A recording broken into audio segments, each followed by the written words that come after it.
안녕하세요. 엑스아페 커뮤니티 여러분. 자, 오늘은 1월 5일이고요. 며칠 전에 마두로가 체포됐죠.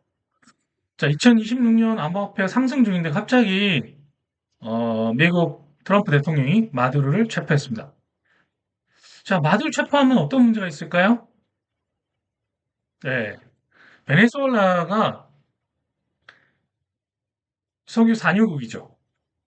그러면 베네수엘라를 점령했으니까 유가가 상승하지 않을까?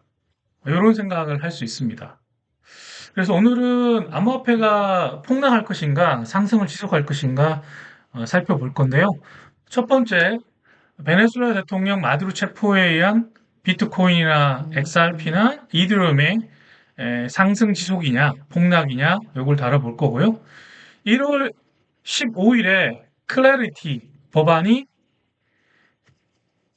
의회에서 상정돼서 이제 통과될 거냐 말 거냐 문제인데, 클래리티 법안이 실제로 암호화폐에 어떤 영향을 주고, 마이클 스트레치 MSTR이 지금 주가가 최고점 대비 3분의 1이에요. 거의 70% 정도 폭락했습니다.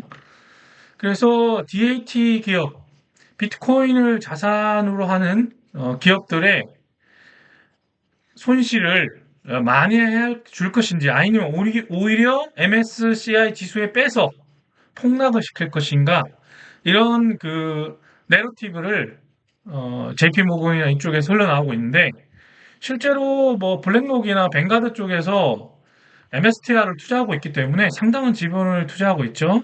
네, 아무래도 1월 15일이 되면 실제로 암호화폐가 오히려 상승하지 않을까, 이런 생각도 하고 있는데, 그렇다고 미리 속단할 수는 없습니다. 그래서 리스크를 안고 가고 있습니다.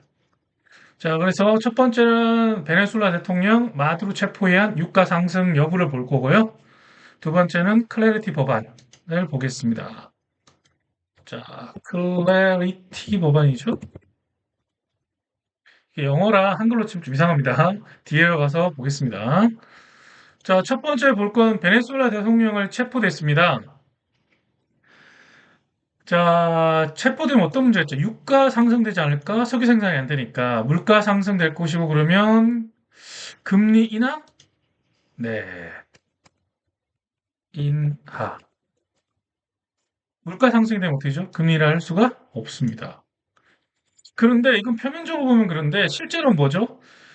석유 생산량이 베네수엘라는 세계 1%밖에 안 됩니다. 3천만 배럴이고, 자, 그런데 1%밖에 안 되기 때문에 크게 영향이 없다라고 얘기하는데, 문제는 뭐냐면 장비가 너무 노후화돼 있어요. 왜 그렇죠? 전 세계 석유 회사를 다 쫓아냈습니다. 철수시키는데 장비가 노후화돼서 지금 그 장비 개선을 해야 되면 오히려 어떻게 돼? 석유 증산이 되겠죠. 미국 석유 회사들이 베네수엘라 다시 진출해서 장비를 노후화된 교체하고, 그럼 오히려 석유가 증산됩니다. 또 하나는 미국 패권이 강화되겠죠. 미국이 암호화폐를 밀고 있기 때문에 패권이 강화될수록 좋죠. 결론적으로 얘기하면 유가가 오히려 하락할 거라 보고 있습니다. 그러면 어떻게 되죠? 금리 인하가 가속화되면 오히려 암호화폐나 자산시장이 좋겠죠. 자, 실제로 석유 기업들의 주가를 보겠습니다. 오늘 미국 엑슨모빌이나 세브론 1, 2죠. 예, 주가 상승하고 있습니다. 그 미국 주가가 상승하고 있다는 거는 당연히 좋은 일이죠. 국내도 마찬가지예요. S-오일, GS, SK 이노베이션 다 상승하고 있습니다. 자, S-오일, 여기 GS, SK 이노베이션 다 상승이죠, 오늘. 엑슨모빌. 자, 여기 정상갔다 내려오고 있습니다. 엄청나게 올랐죠. 미국 석유 기업의 호재란 얘기죠. 자, 메이저 이제 기업들이 베네수엘라로 진출하고 있습니다. 그럼 석유를 어떻게 되죠? 많이 뽑아가 미국 가져올 수 있습니다. 그러면 석유 가격은 떨어지고, 당연히 물가는 오히려 안정화되겠죠. 네, 그럼 어떤 일이 생기죠? 연준에서 얘기했던, 하크가 얘기했던 거 보세요. 연준 총재가 얘기했던 거. 석유 증산으로 물가 하락이 예상되면 오히려 금리 인하를 더 할 수 있죠.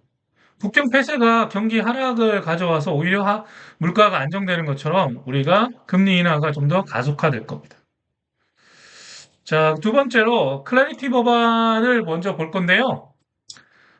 리플렛도 굉장히 중요합니다. 이게 상품 여부가 달려 있죠. 탈중앙화가 판단 기준인데 클래리티 법안이 통과되면 리플한테 굉장히 좋습니다. 클래리티 법안은 지니어스 법안에 이어서 스테이블코인에 관련된 거예요. 그래서 블록체인과 디파이, 토큰 발행에 대한 법적 기준을 정하는 거예요, 명확하게. 지니어스 법은 사실 명확하게 정하지는 않았어요. 관할권 문제도 마찬가지예요. CFTC와 SEC의 역할을 제정한 겁니다. 정확하게. 클래리티 법안이.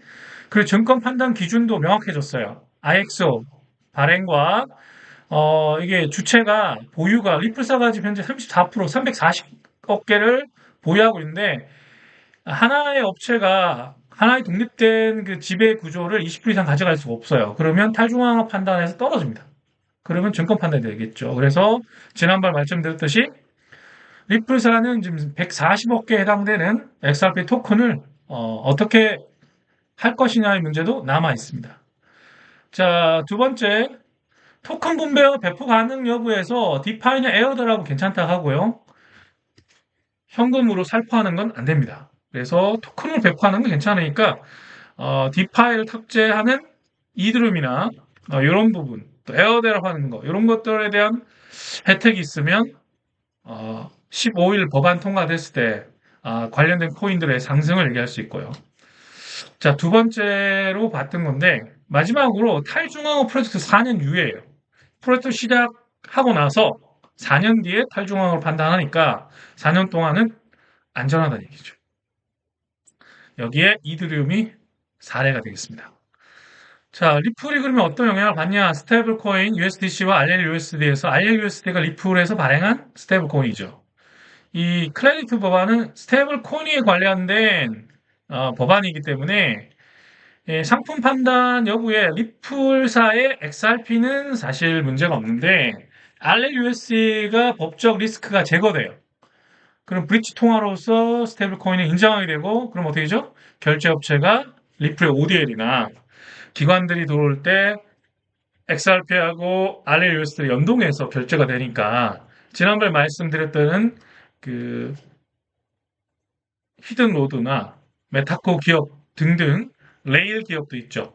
이런 것들이 결제 시장을 가속화하는 계기가 될 겁니다. 그러면 여기에 보면 이데리움하고 리플의 수혜가 많을 거라고 보고요. 마찬가지로 비트코인, USDC의 스테이블 코인이 안정화되면서 스테이블 코인이 발행이 늘어나면 어떻게 되죠?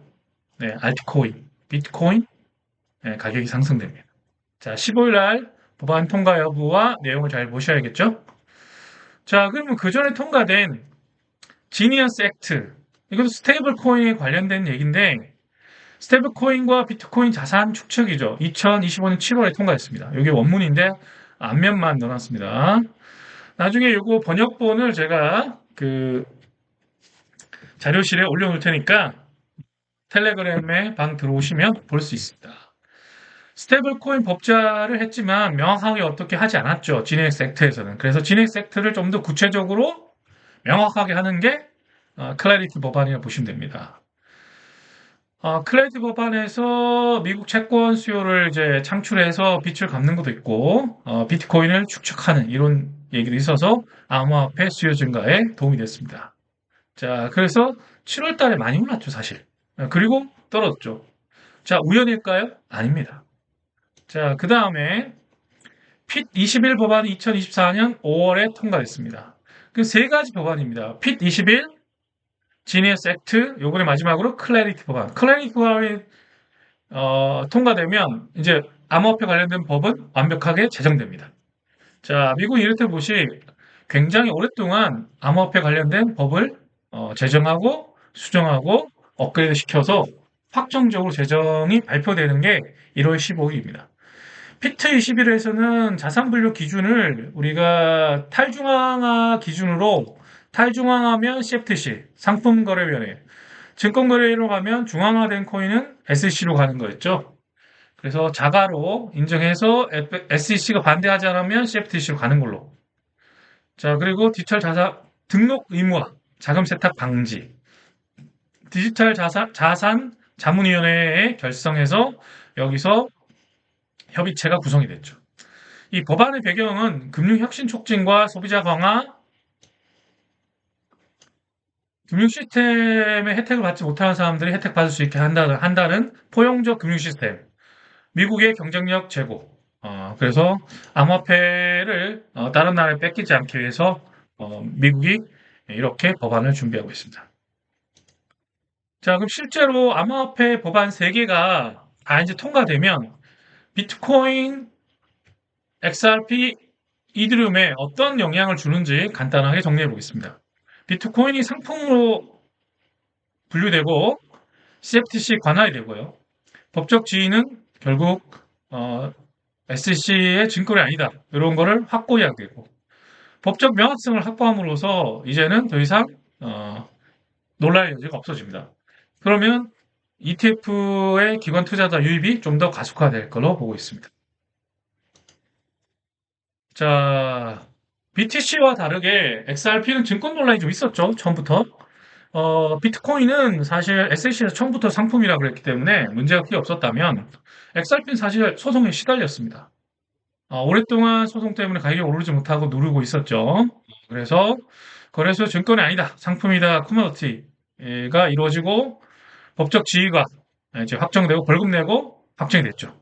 그리고 클래리티 법안으로 스테이블 코인이 법으로 인정되면 RLUSD가 결제형으로 진행되고 리플사의 ODL이 결제 업체들이 엄청나게 몰려올 걸로 예상하고 있습니다.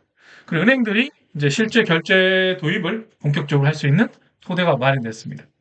법안이 확보됐고 제도권 들어왔죠. 판매 방식은 증권법 위반이 남아 있습니다, 아직. 그래서 이건 거래소에서 판매한 문제가 없는데 ODC 판매가 문제 있다고 얘기가 나와서 벌금을 했죠.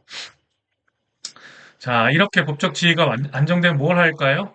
네, 리플 IPO가 남았죠. 기업 공개. 자, 나스닥 상장을 보시면 되죠. 몇 년 전에 나스닥 그 광고판에 리플이 나온 적 있습니다. 그때를 보시면 깜짝 놀랐죠. 예, 나스닥이 리플을 광고했어요. 리플 들어왔으면 좋겠다. 나스닥에. 이렇게 대대적으로 광고한 적 있습니다. 자, 그만큼 리플이 매력적이라는 얘기죠. 작년에 월가에서 5억 달러 투자 받았을 때 당연히 상장을 염두에 두고 얘기하는 거겠죠? 500억 달러의 가치를 평가받았습니다. 리플이. 그러면 이게 상장 기업으로는 9위에 해당됩니다. 나스닥 상장 기준 9위는 엄청납니다. IPO하는 첫 기업이 500억 달러다. 야, 어마어마한 거죠. 네. 그렇게 볼 수 있습니다. 그러면 당연히 리플의 가격도 상상하지 못할 가격으로 올라가겠습니다. 자, 마지막으로 ETH, 이드리움은 어떻게 되냐? 클래리티 법안이 디파이를 포함하고 있어요. 그러면 스테이킹에서 이드리움을 줄 수가 있죠. 이드리움을 주는 건 문제가 없으니까. 현금이 아니라. 그래서 디파이가 탑재된 ETF가 나오면 리플 ETF도 다시 살아날 겁니다. 그럼 ETF가 굉장히 유리하기 때문에 다른 거는 이미 거의 다 확정됐고 이드리움도 SEC에서 사실은 옛날부터 상품으로 했기 때문에 크게 문제가 없는데 결국 스테이킹 문제 때문에 이드리움은 사실 ETF가 메리트가 없었어요. 그러면 스테이킹을 포함된 ETH를 블랙록에서 신청을 했는데 그게 통과되면 ETH죠. ETH도 이드리움도 엄청난 상승을 할 겁니다. 네, 그러면 올해 일어날 이 엄청난 상승을 과연 지켜봐야죠. 15일 날. 자, 그러면 2026년에 불장 비트코인, 리플, 이드리움. 자, 이 세 코인의 메이저 코인들의 추세를 한번 보시면 아마 XRP가 많이 두각을 불어날 거예요. 왜 그렇죠?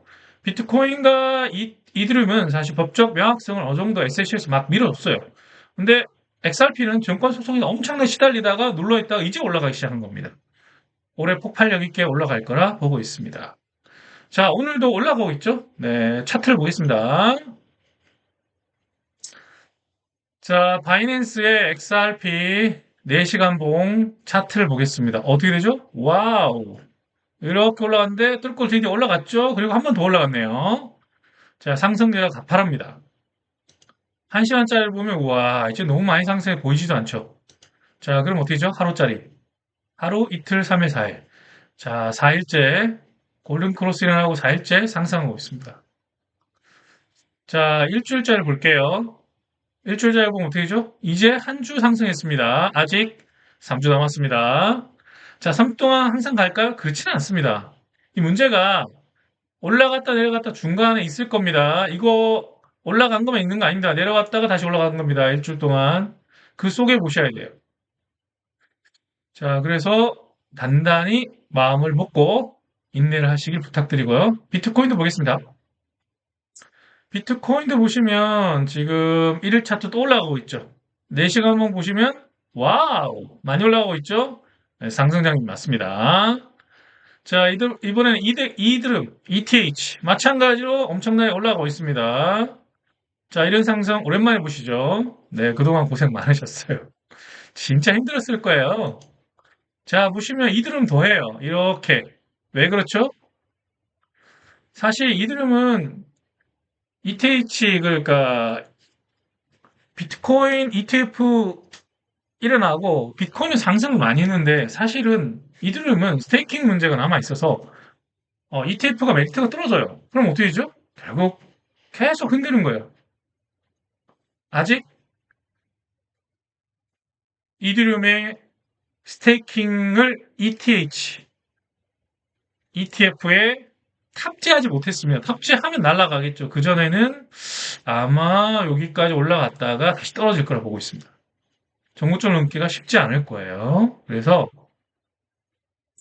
실제로 ETF의 유입이 되게 중요하고 스테이킹 그 허용 문제가 결국 15일 날 클래리티 법안이 통과됐을 때 실제로 어떻게 ETF에 반영되느냐가 이드리움은 관건입니다. 자, 그럼 이드리움 ETF도 그렇고 비트코인, XRP ETF. 자, 유입 여부 보겠습니다. 비트코인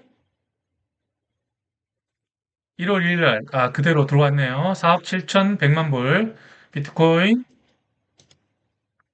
이더리움도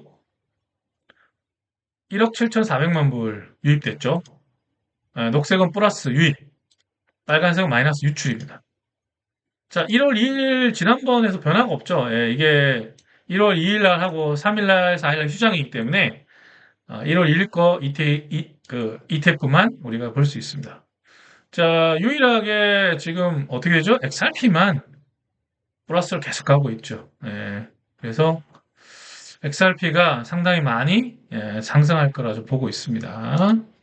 그래서 여러분들이 얼마나 올라갈 건지는 지켜보셔야 되는데 굉장히 인내력이 필요하고요. 여러분도 믿음이 가져야 되는데 신뢰가 없으면 끝까지 들고 가기 힘듭니다. 그래서 제가 올라가는 이유에 대해서 그리고 오늘 마두로 체포에 관련된 그 암호화폐 영향 등 크리에이티브 법안들 주요 현안들을 주기적으로 올려서 설명을 드릴 겁니다.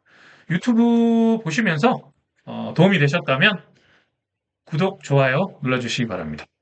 자, 궁금한 점 있으시면 댓글로 물어보시면 어, 최대한 쉽고 자세하게 설명을 드리겠습니다. 감사합니다.